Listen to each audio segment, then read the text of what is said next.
अस्सलाम वालेकुम बच्चों, मेरे तमाम देखने वाले नाजरीन को मेरा सलाम। I am once again back with some new concepts of physics. बच्चों कुछ नई चीज़ें, कुछ नई बातें डिस्कस करनी है आज। उम्मीद है सब आप बखैरियत होंगे। कुछ नई बातें डिस्कस करने से पहले जो टॉपिक हमने लास्ट टाइम डिस्कस किया था उसमें मुझे याद पड़ता है, मैंने आपको एक सवाल ऐसा था, vector product bye rectangular component method. मैंने कहा था उसकी मैं एक एग्जांपल आपको करवाऊंगा, फिर उसके बाद आगे चलूँगा। सो मैं इस लेक्चर को स्टार्ट करूंगा उसी एक एग्जांपल से। ये सवाल एमसीक्यूज ये सवाल न्यूमेरिकल में कई दफ़ा पूछा गया कि क्रॉस प्रोडक्ट फाइंड करें या वेक्टर प्रोडक्ट फाइंड करें by using rectangular component method. तो मैंने आपको लास्ट टाइम जनरल तरीका एक बताया था डिटर्मिनेंट का, जिसमें मैंने कहा था IJ के लिखना है। वो सारा आप पिछले लेक्चर देख सकते हैं एक दफ़ा, उम्मीद है कि अवेलेबल होगा अभी, तो आप वो देख सकते हैं। एक दफ़ा वो जनरल मेथड देख लेंगे तो फिर आपको मेरा ये वाला लेक्चर अगला जो अभी आप सुनने जा रहे हैं वो आपके लिए बड़ा इजी हो जाएगा सुनना। So let's move towards the new lecture, that is let's move towards the new example जो मैं आपको आज क्रॉस और वेक्टर प्रोडक्ट की करवाने लगा हूं। सपोज कीजिए कि आपको जो वेक्टर ए गिवन है, जो वेक्टर ए आपको गिवन है that is 3i plus 4j plus 5k, right. अब आप देख सकते हैं कि मैंने यहां पे ax ay aj नहीं लिखा, बल्कि उनकी वैल्यूज लिख दी हैं 3 4 और 5। ij k is x y and z, right.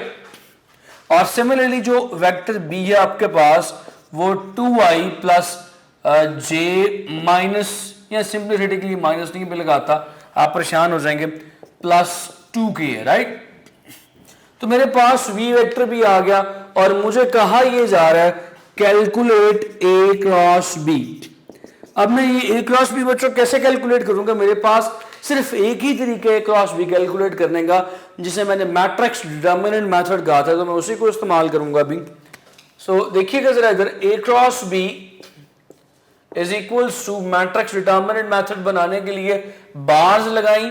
पहली रो मैंने आपको क्या सिखाई थी, क्या लिखनी है, i j and this one k। सो आपने पहली रो i j की लिखी, क्या ख्याल है, बात समझ में आती है?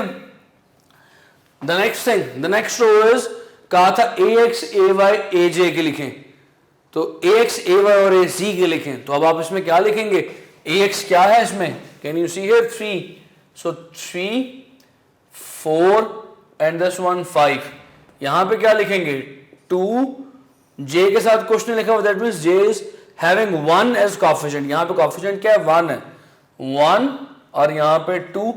यहां पे बार क्लोज की ले जी, मेरे पास डिटर्मिनेंट बन गया। अब आपको मैंने सॉल्व करना सिखाया था, सबसे पहले क्या कहा था आपने, क्या करना है, ऊपर plus minus plus alternative science लिखने हैं, ये भी कर लिया। तो लो जी अगला काम करते हैं। फिर कहा था कि i के साथ प्लस लिख के उसे सॉल्व करना शुरू करें।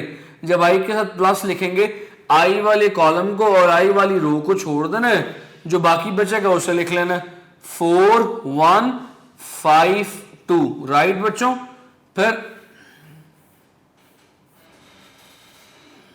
फिर आगे चलें, मैंने आपको बताया था नेक्स्ट साइन और next unit vector j minus j, another बार, इसको छोड़ा 3 2 5 2, 3 2 5 2, देन प्लस के इसको और इसको छोड़े 3 4 2 1 3 2 4 1, राइट बच्चों। उम्मीद है कि आपको नजर आ रहा होगा। सॉल्व करें इसको अब सॉल्व कीजिए। प्लस i वैसे ही रहने दें, इन दोनों को मल्टीप्लाई करें, 4 2s are 8, 8 माइनस 5। मैं स्टेप बाय स्टेप करता हूं, आप कहीं परेशान ना हो जाए। 8 minus 5 minus j, 3 2s are 6 और 5 2s are 10, 6 माइनस 10 प्लस के 3 1 3 माइनस 8। क्या ख्याल है, सॉल्व कीजिए इसको। 8 माइनस 5 3, तो 3i minus 6 minus 4, 6 minus 10 minus 4, minus minus plus 4j, 3 minus 8 minus 5 plus minus minus हो जाएगा माइनस 5 के। तो मेरे पास ये जो वैल्यू आई है किसकी वैल्यू है, ए क्रॉस बी की वैल्यू है। सो आप देख सकते हैं क्रॉस बी क्या निकला, 3i plus 4j minus 5k। It is a vector quantity, इसीलिए इसके साथ आई जे और के साथ लग रहे हैं। ये जो नया वेक्टर आया मेरे पास, this new vector is actually A cross B. तो this is how you multiply two vectors by using their rectangular components. So बच्चों ये तो मेरे पिछले टॉपिक की एक एग्जांपल थी जो मैंने आपको करवाई। अब इससे आगे निकलूंगा, आगे बढ़ूंगा। I move toward new topic that is torque.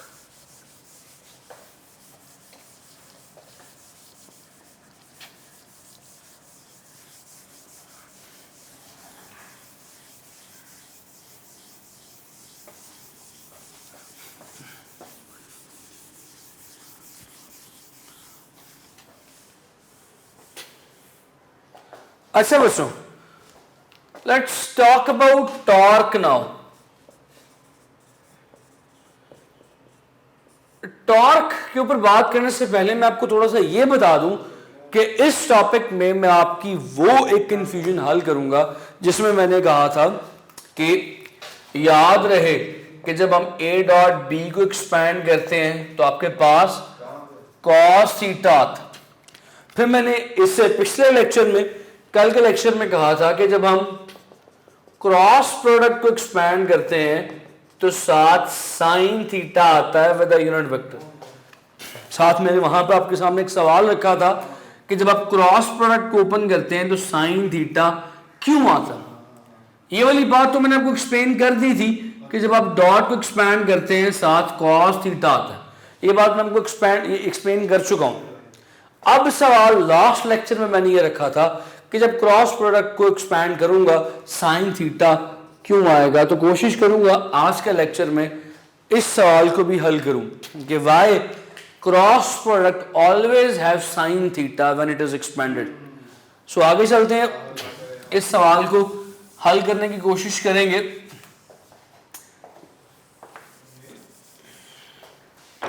Let's talk about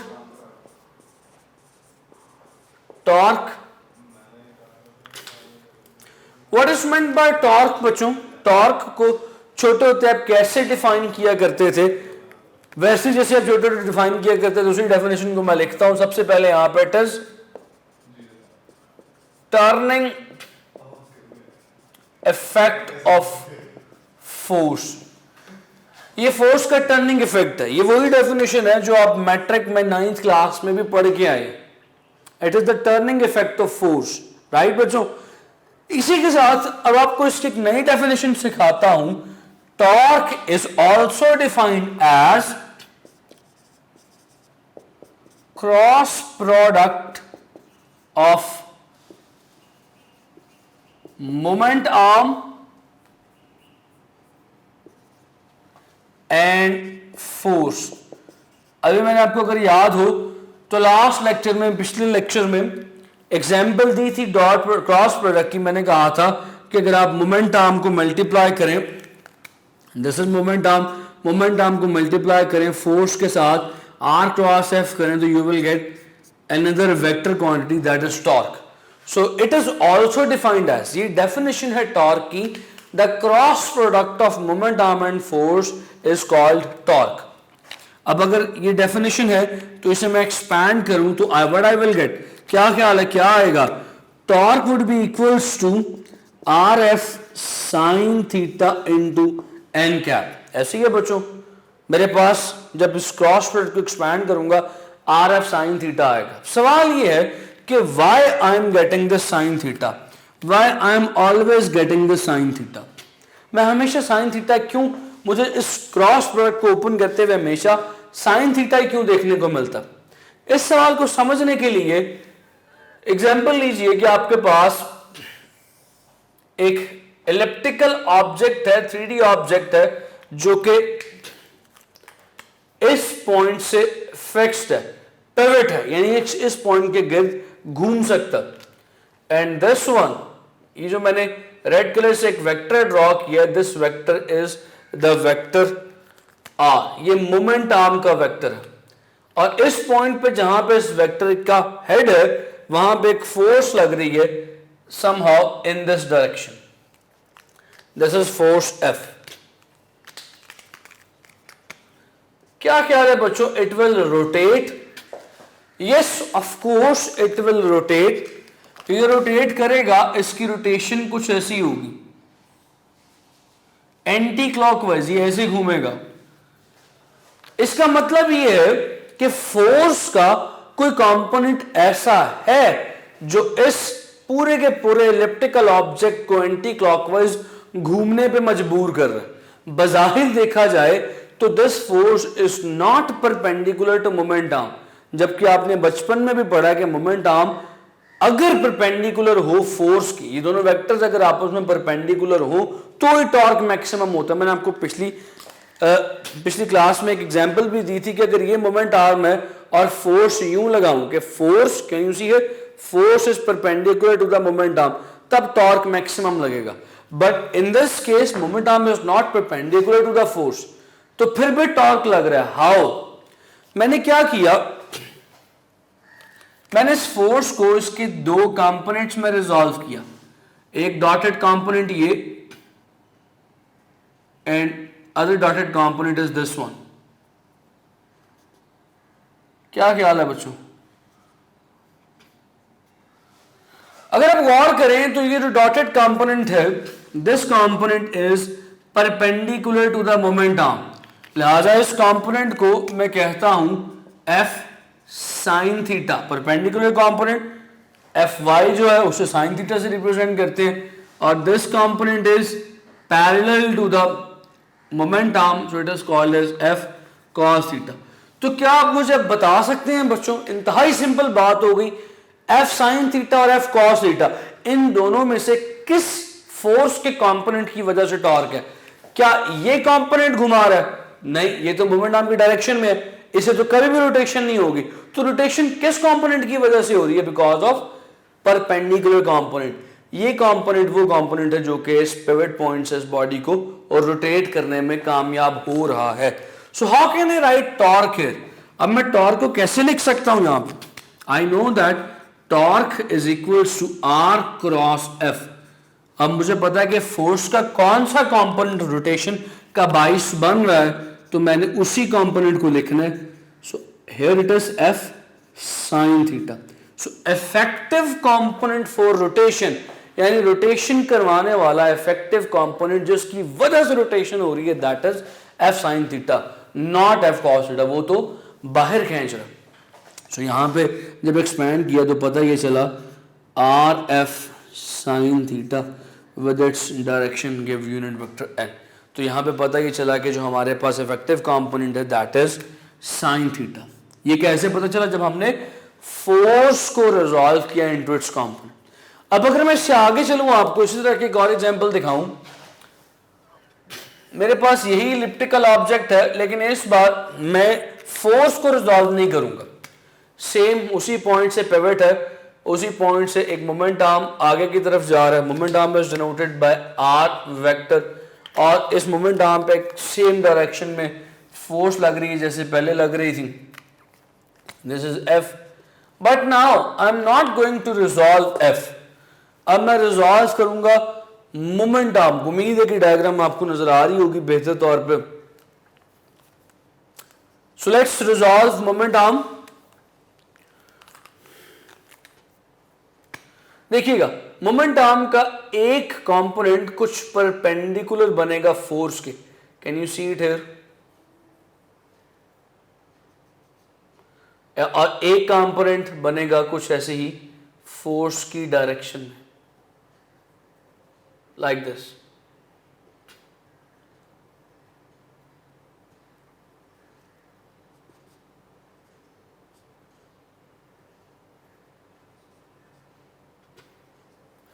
now बच्चों यू कैन सी हियर कि जो कंपोनेंट फोर्स के परपेंडिकुलर है that component is called as R sine theta, और जो फोर्स के पैरेलल या एंटी पैरेलल है, in this case it is called as R cos theta.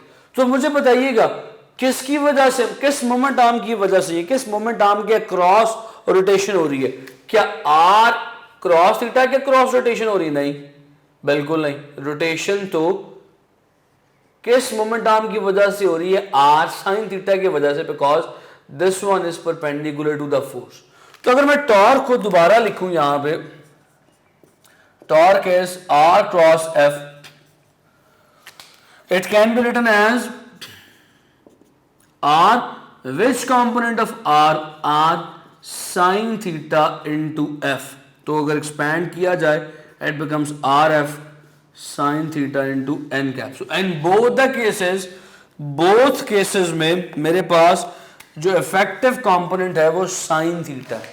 सो याद रखिएगा, जब भी दो वेक्टर्स का प्रोडक्ट लिया जाए, जुमले पे गौर करना है, थोड़ी सी पुरानी बातें भी याद करवाने लगूं। जब भी दो वेक्टर्स का प्रोडक्ट लिया जाए और जवाब एक स्केलर क्वांटिटी आए, it is known as dot product, it is known as scalar product. और उस सूरत में जो इफेक्टिव कंपोनेंट होता है that is cos theta, right बच्चों। इसके बरक्स दो वेक्टर्स को मल्टीप्लाई किया जाए और जवाब जो है दैट इज वेक्टर, दो वेक्टर्स को मल्टीप्लाई किया, जवाब भी एक वेक्टर क्वांटिटी है, इसे वेक्टर प्रोडक्ट कहेंगे या क्रॉस प्रोडक्ट कहेंगे। इस सिचुएशन में जो इफेक्टिव कंपोनेंट है वो हमेशा साइन होगा। So I have in detail discussed the properties or the characteristics of dot scalar product। उसकी भी 5-6 प्रॉपर्टीज लॉन्ग क्वेश्चन के रिस्पेक्ट से मैं आपको करवा चुका हूँ। फिर इसके बाद जो अगला टॉपिक था वेक्टर प्रोडक्ट, उसकी भी तमाम कैरेक्टरिस्टिक्स, तमाम प्रॉपर्टीज मैं इन डिटेल आपको करवा चुका हूँ। फिर साथ एक और लॉन्ग क्वेश्चन जो प्रोबेबल लॉन्ग क्वेश्चन है, यानी जिसकी प्रोबेबिलिटी है लॉन्ग में, इस कदर इंपॉर्टेंट नहीं है लेकिन कदर किसी हद तक इम्पॉर्टेंट हो सकता है पेपर में आने के लिए, दैट इज द टॉर्क। अब आप इसको अटेम्प्ट कैसे करेंगे? सबसे पहले ये will write down the definition मैं आपको किताब से बताता हूं, बल्कि ठहरिएगा, I have a book on page number 36 the definition is written there. Definition लिखी, दोनों डेफिनेशन लिखी जो मैंने आपको बताई है, एग्जाम्पल लिखी। एग्जाम्पल लिखने के बाद पेज नंबर 37 पे आइएगा, second paragraph, consider the torque due to a force. Can you see that paragraph? आप ये पैराग्राफ और इक्वेशन नंबर 2.27 आपकी किताब में इक्वेशन नंबर 2.27 लिखी हुई है, उस नीचे वाली 3 लाइनें, ये ऊपर वाला पैराग्राफ और ये नीचे वाली 3 लाइनें लिखेंगे, दोनों डायग्राम ड्रॉ करेंगे और ये फॉर्मूलाज लिखने के बाद क्या करेंगे? इसके बाद आपका क्या काम है? लॉन्ग क्वेश्चन बनाने के लिए सारा कुछ लिख लिया आपने। लॉन्ग क्वेश्चन बनाने के लिए, लॉन्ग क्वेश्चन में फुल मार्क्स हासिल करने के लिए अगला काम आप क्या करेंगे?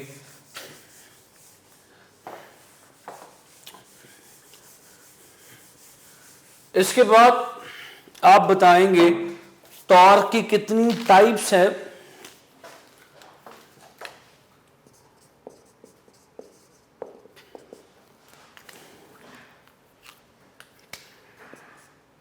कितनी टाइप्स है जी टॉर्क की? There are 2 types of torque. एक को कहा जाता है क्लॉकवाइज टॉर्क और एक को कहा जाता है एंटी क्लॉकवाइज या काउंटर क्लॉकवाइज टॉर्क। जो घड़ी की सिमत में घुमाए वो क्लॉकवाइज है, जो घड़ी से ऑपोजिट सिमत में घुमाए वो एंटी क्लॉकवाइज है।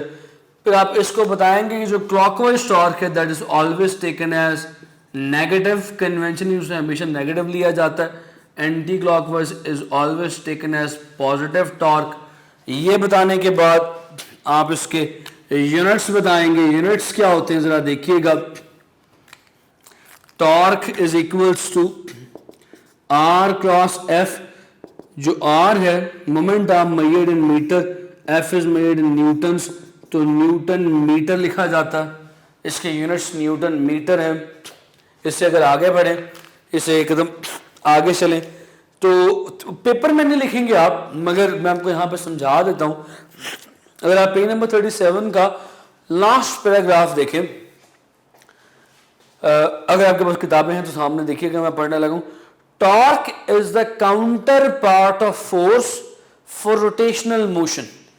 इस लाइन को अंडरलाइन कर लें, आपने सीने पर लिख लें। चैप्टर नंबर 5 जब मैं आपको पढ़ाऊंगा तो इस पॉइंट का, इस लाइन का रेफरेंस दूंगा कि यहां पे मैंने ये बात बताई थी, और चैप्टर नंबर 5 में उसे एक्सप्लेन करूंगा। दोबारा ये लाइन पढ़ता हूं। The torque is the counter part of force for rotational motion. इसका मतलब ये है कि जो काम फोर्स लीनियर मोशन में करती है, ये आखिरी 3 मिनट जो है ये अगर समझ में आ जाए तो बड़ी अच्छी बात है। मेरी कोशिश शुरू से ये होती है कि मैं अपने बच्चे को कॉन्सेप्चुअली चीज़ सिखाऊं। तो अगर ये पॉइंट समझ में आ जाए देन इट्स ओके। अगर नहीं समझ में आए तो नो प्रॉब्लम। ये आपको चैप्टर नंबर 5 में जब आपकी बेसिक थोड़ी सी बेहतर बन चुकी होंगी वहाँ पर डिटेल में करवाऊंगा। तो बताने में ये लगा था कि torque is the counter part of force and rotational motion से क्या मुराद है। जब आप 9th क्लास में थे तब आपने फोर्स को कुछ इस तरह से डिफाइन किया था। Force is that agency which moves or tends to move, which stops or tends to stop the moving body। कि भाई फोर्स एक ऐसी चीज है, एक ऐसी ताकत है, एक ऐसी चीज, एक ऐसी शय का नाम है जो रुकी हुई चीज को चला दे या चलाने की कोशिश करे, या चलती हुई चीज को रोक दे या रोकने की कोशिश करे। अब इसी तरह टॉर्क एक ऐसी शय का नाम है जो किसी रुकी हुई चीज को घुमा दे या घुमाने की कोशिश करे, और किसी घूमती हुई चीज को रोक दे या रोकने की कोशिश करे। इन सिंपल वर्ड्स, टॉर्क वही काम करता है जो काम फोर्स लीनियर मोशन में करती है। स्ट्रेट लाइन मोशन में जो काम फोर्स करती है, टॉर्क वही काम सर्कुलर मोशन में करता है। तो यूं समझ लीजिए कि टॉर्क जो है फोर्स का मुतबादिल है इन सर्कुलर मोशन। उम्मीद है कि ये बातें काफ़ी ड्राई हो चुकी हैं, तो बजाय आपका मज़ीद आगे टाइम लिया जाए, आपको टाइम देता हूँ, आप ये चीज़ें यहाँ पे डाइजेस्ट करें, इन्हीं चीज़ों को सोचिए, समझिए, और मुझे इजाज़त दीजिए अगले लेक्चर तक के लिए। बिकॉज अगले लेक्चर में मैंने कुछ बहुत अहम कॉन्सेप्ट्स के साथ हाजिर होना है, जिन कॉन्सेप्ट्स के अंदर मुझे आपको इक्विलिब्रियम के ऊपर फुल ग्रिप देनी है, जिसमें आपने इक्विलिब्रियम का जो कॉन्सेप्ट है, जो इस चैप्टर का जो लास्ट कॉन्सेप्ट है इक्विलिब्रियम का, जिसके ऊपर आपकी मुकम्मल ग्रिप होनी चाहिए, मुझे आपको वो सिखाना है। MCQs के हवाले से बहुत सवाल वहाँ पे बनते हैं। एंट्री टेस्ट के पॉइंट ऑफ व्यू से इक्विलिब्रियम बहुत इंपॉर्टेंट टॉपिक है, और इसी के साथ ही साथ एंट्री टेस्ट तो हो गया, बोर्ड में शॉर्ट क्वेश्चंस के हवाले से इक्विलिब्रियम बहुत इंपॉर्टेंट टॉपिक है। न्यूमेरिकल्स ट्रिकीस्ट तरीन, क्रिटिकल तरीन न्यूमेरिकल जो आपकी एक्सरसाइज में मौजूद है वो इसी इक्विलिब्रियम के कॉन्सेप्ट में है। तो अगली बार भी अपने आपको रिलैक्स करके इजी हो गया कि मूवी शूवी देख के अपने माइंड का बर्डन इजी करके आइएगा, सो दैट हम इक्विलिब्रियम के टॉपिक को आगे लेके चलें। बड़ा सिंपल सा टॉपिक है, टॉपिक इंतहाई सिंपल है, कॉन्सेप्ट इंतहाई सिंपल है। When you will get those concept तो यकीन कीजिए कि आप सारे न्यूमेरिकल्स, तमाम चीज़ें खुद ब खुद सॉल्व करेंगे। This is my promise to you. अपना ख्याल रखिएगा, अपने घर वालों का ख्याल रखिएगा। मुझे इजाज़त दीजिए, अल्लाह हाफ़िज़।